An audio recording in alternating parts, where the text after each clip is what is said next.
अस्सलाम वालेकुम students, return back to the lectures. Microbes के बारे में हम लोग पढ़ाई कर रहे थे, है ना। तो माइक्रोब्स के बारे में हम लोग देख रहे थे कि माइक्रोब्स का क्या क्या बेटर यूज होता है, उसके बारे में हम देख रहे थे। तो one of the use microbes क्या है कि बाय एंजाइम, है ना, माइक्रोबियल एंजाइम। अच्छा, केमिस्ट्री में चैप्टर पढ़ाया था मैंने, केमिस्ट्री में चैप्टर नंबर 2, उसमें कैटलिस्ट बताया था, है ना। और कैटलिस्ट में एग्जाम्पल दिया था कि बेटा घर में अब्बू रहते तो पढ़ाई बहुत अच्छे से होती है ना। अब्बू तो पढ़ते नहीं, खाली अब्बू घर में प्रेजेंट है कि पढ़ाई स्टार्ट हो जाती है ना। तो अब्बू क्या कैटलिस्ट है, अब्बू कैटलिस्ट है। तो उसी तरह आपको मालूम है केमिकल कैटलिस्ट होती है ना। तो ठीक है, केमिकल कैटलिस्ट है और अब्बू भी कैटलिस्ट है। तो हमारे यहाँ भी बॉडी में भी जो होती है ना, बहुत सारे रिएक्शन होते रहते हैं। सेल में रिएक्शन होती है, हर जगह पे रिएक्शन होती रहती है। तो वो रिएक्शन को करने के लिए, वो रिएक्शन को एक्टिवेट करने के लिए हमारी बॉडी क्या करती है, एंजाइम प्रोड्यूस करती है। तो एंजाइम क्या है, ऐसा कैटलिस्ट है, क्या है, बायो कैटलिस्ट है ना। मतलब हमारे लिविंग थिंग प्रोड्यूस कर रहा है तो बायो वर्ड ऐड हो गया उसमें। तो बायोलॉजिकल वे में जो कैटलिस्ट प्रोड्यूस हो रहा है केमिकल रिएक्शन को करने के लिए, उसको बायो कैटलिस्ट बोलते हैं, और यानी कि एंजाइम बोलते हैं। तो एंजाइम क्या है, नेचुरल बायो कैटलिस्ट है। तो इसी तरह माइक्रोब्स है, वो भी प्रोड्यूस करती है अपने बॉडी में फंक्शन करने के लिए। तो ये माइक्रोब का जो एंजाइम है उसको हम लोग डिराइव करते हैं इंडस्ट्रियल पर्पस के लिए, इंडस्ट्रियल यूजेस के लिए, है ना। तो पहले जो यूज करते थे हम लोग केमिकल कैटलिस्ट करते थे यूज। केमिकल कैटलिस्ट क्या होता है कि बहुत सारे हार्मफुल इफेक्ट होते हैं, क्योंकि केमिकल है वो, बहुत ज़्यादा हार्मफुल इफेक्ट होते हैं उसके, और बहुत ज़्यादा नुकसान होता है उसका।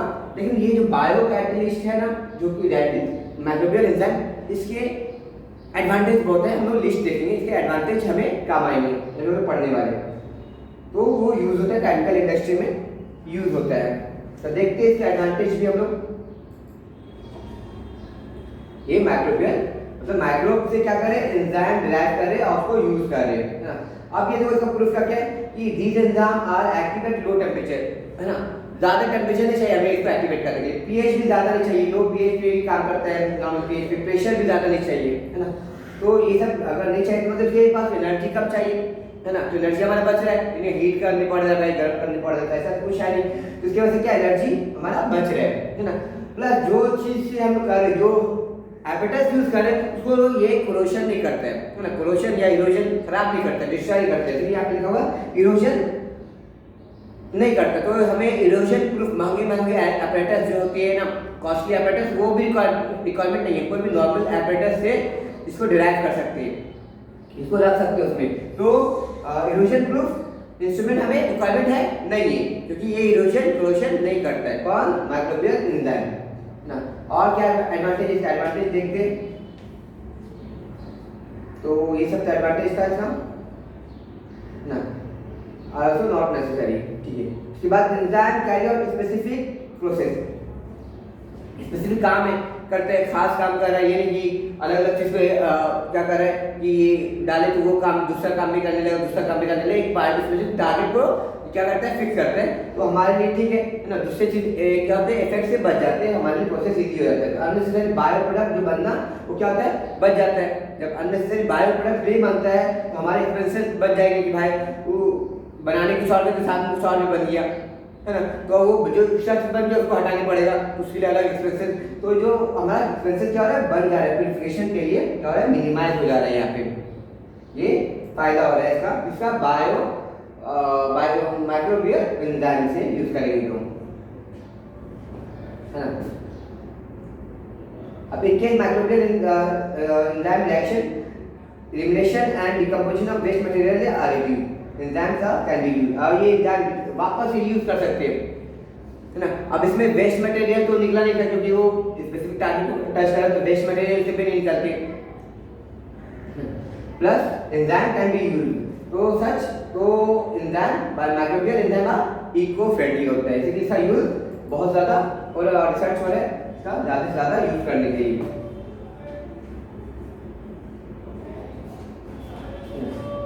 अभी देखते हैं some example of microbial enzyme are, ठीक है। कुछ एग्जांपल हम लोग देख लेते हैं माइक्रोबियल एंजाइम का। क्या क्या है,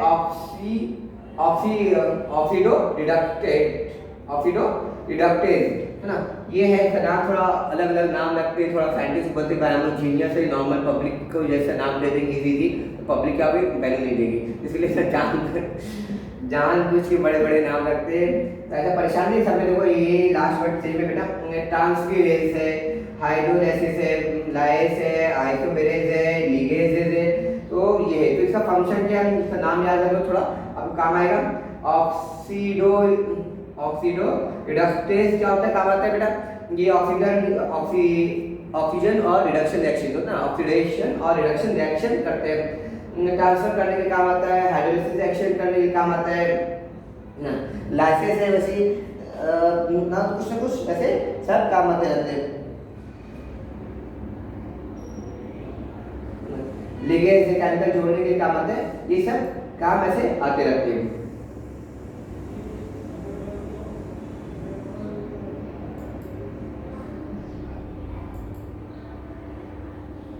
अभी देखो इसका यूज देखते हैं और थोड़ा, है ना।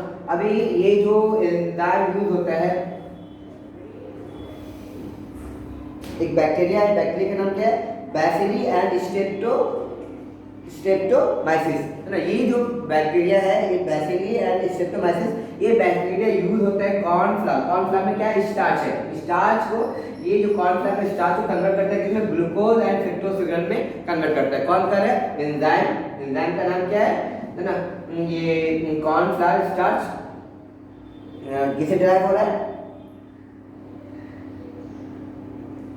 ऑप्टेन फ्रॉम किसे ऑप्टेन हो रहा है, बैसिली एंड स्ट्रेप्टोमाइसिस। ये आपके टेक्स्ट बुक में पेज नंबर 80 में लास्ट पैरा में लिखा हुआ है ना। तो ये एंजाइम यूज करते हैं, तो ग्लूकोज और फ्रक्टोज सिरप बनाते हैं, किससे बनाते हैं, कॉर्नफ्लावर से बनाते हैं। इसके अलावा क्या, डिटर्जेंट। डिटर्जेंट में भी आपको देखो यहाँ पे दिया हुआ है कि नहीं, उम्मीद है तो नहीं दिया हुआ है, नहीं दिया हुआ है, मैं तो ये सब चीज, ये सब्जी बनाने के काम आते हैं।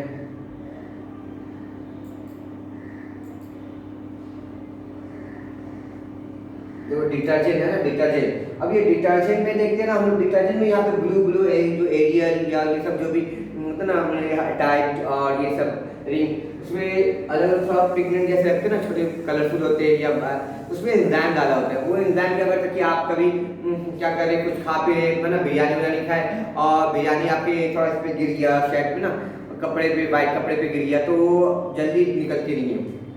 तो ये एंजाइम क्या करता है ना, वो जो हमारे जितने प्रोटीन वोटीन है ना, उसमें बिरयानी के इसमें लगे हुए थे, जो भी ऑयली चीज़ें, उसको क्या करता है, ये डाइल्यूट कर देता है, उसको डिकम्पोज कर देता है, और वो जब हम लोग वॉश करते हैं तो वो आसानी से निकल जाता है। तो डिटर्जेंट में भी ये एंजाइम यूज होता है। और हमारे ये क्योंकि ये लो टेम्परेचर पे काम करता है, तो हमें ज़्यादा उसको हीट देने की जरूरत भी नहीं है। ठीक है बेटा। अभी दूसरी काम की क्या आता है, चीज बनाने के काम में आता है, प्लांट एक्सट्रैक्ट निकालने के काम आता है, टेक्सटाइल, पेपर, लेदर, ये सब के इसमें भी ये काम आता है। ठीक है। अभी देखो पढ़ते हैं, तो organic acid use in various commercial product and microbe useful for the same. अब ये डेटा हमारे जो टेबल है, ये हमारे बुक में दिया हुआ है। ये टेबल में ये अमीनो एसिड की जगह पे आप क्या करें, इसको ऑर्गेनिक है ना, ऑर्गेनिक एसिड लिख दो, है ना। ऑर्गेनिक एसिड यहाँ पे इसको अमीनो को कट के ऑर्गेनिक लिख दो। तो ये हम क्या करें, एसिड यू बना रहे, एसिड बना रहे, है ना, किससे, इसके हेल्प से, माइक्रोब की हेल्प से एसिड बना रहे। अब वो एसिड क्या करे, क्या बहुत सी चीज में यूज होता है, तो उसका एसिड का सोर्स कहाँ है, सोर्स देखते हैं, माइक्रोब कौन सा यूज करेंगे, है ना, कौन सा एसिड बना और उसका यूजेज क्या है, वो हम लोग देखेंगे। तो यहाँ पर हम लोग क्या यूज करें, शुगर, बीट, मोलेसेस और एमिनो, तो ये अमोनिया सॉल्ट इसमें ऐड करें। तो ये ऐड करें शुगर, बीट, मोलेसेस या शुगर, मोलेसेस, जब गन्ने का जो शुगर का प्रोसेस होता है ना, शुगर केन का गन्ना जब बनता है, गन्ने से जो शक्कर बनती है, तो उसका जो उसमें बाय प्रोडक्ट, साइड प्रोडक्ट निकलता है डार्क कलर का, तो उसको मोलेसेस बोलते हैं। इसी तरह बीट से जब हम लोग बनाते हैं शुगर, तो बीट में भी क्या होता है, वैसा डार्क कलर का प्रोडक्ट निकलता है, बाय प्रोडक्ट, उसको भी मोलेसेस, बीट से बना तो बीट मोलेसेस, शुगर से बना तो शुगर मोलेसेस बोलते हैं बेटा। तो ये शुगर मोलेसेस में लिए और साथ में एमिनो अमोनिया सॉल्ट लिए, दोनों ऐड किए, और साथ में दो बैक्टीरिया बेटा, है ना, क्या नाम है, ब्रेवी बैक्टीरियम और कॉर्नो बैक्टीरियम, ये दोनों बैक्टीरिया ऐड किए उसमें। तो हमें क्या मिला, ये एसिड मिला, एल ग्लूटानिक एसिड है, ये वाला एसिड एमिनो एसिड है ना। बाकी एसिड जो है अमीनो एसिड नहीं है बेटा, तो ये एसिड आप देख लो और उसमें अमीनो एसिड बोल सकते हैं इसको। अब इसका प्रोडक्शन क्या होता है, प्रोडक्शन ऑफ मोनोसोडियम ग्लूटामेट है ना, जिसको बोलते हैं अजीनोमोटो बोला जाता है, जो कि बोलते हैं कि हार्मफुल है हमारे बॉडी के लिए, तो हमें बचना चाहिए या मिनिमम यूज करना चाहिए इसका। इसके अलावा क्या बेटा, इसके अलावा देखते हैं दूसरा जो है, दूसरा आपकी बुक में आती है शुगर मोलेसेस है, शुगर मोलेसेस और सॉल्ट इसमें ऐड किए। अब इसमें जो कौन सा बैक्टीरिया यूज करें, एस्पर बैक्टीरिया नहीं, ये फंगस है बेटा, एस्परगिलस निगर है ना, निगर ऐड किए। क्या क्या बनता है, ये सिट्रिक एसिड बनाते हैं और सिट्रिक एसिड यूज होता है ड्रिंक, कॉफी, खट्टा तेजा, चॉकलेट, ये सब के प्रोडक्शन में यूज होता है। फिर देखो ग्लूकोज और कॉर्न स्टीव लिक्विड है ना। अब कॉर्न से बहुत सा चीज हम लोग बना रहे हैं है ना, मकई से बना रहे हैं, अब उसमें एक बाय प्रोडक्ट निकलता है कॉर्न स्टीव लिक्विड बनता है, निकलता है ना, उसमें से बाय प्रोडक्ट ये निकलता है कॉर्न स्टीव लिक्विड। अब ये ग्लूकोज के साथ मिक्स होता है और एस्परगिलस निगर ये ऐड करते हैं, तो हमें क्या बनता है, इसे कौन सा बनता है, ग्लूकोनिक एसिड है। अब इसका यूज क्या है, production of minerals used as supplement for calcium and iron, production of minerals.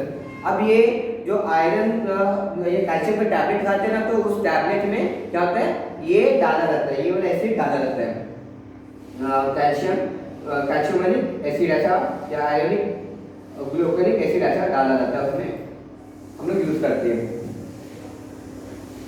अभी देखते हैं और क्या है, मोलेसेस है ना, वापस से मोलेसेस यूज हो, कॉर्न स्टिक शुगर अभी पढ़ाया था लोग है ना।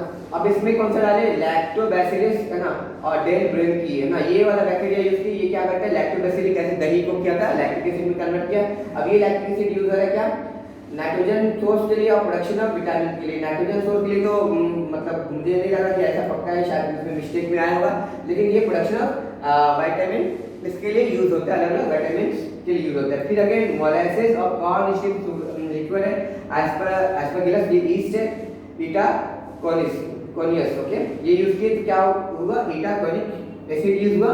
और ये इटाकोनिक एसिड क्या होता है, यूज होता है पेपर, टेक्सटाइल, प्लास्टिक इंडस्ट्री, गम प्रोडक्शन के लिए, ये सब के लिए यूज होता है। ठीक है बेटा, फिर अगर हम लोग वीडियो कंटिन्यू करते हैं आफ्टर दिस। अस्सलाम वालेकुम व रहमतुल्लाहि व बरकातहू।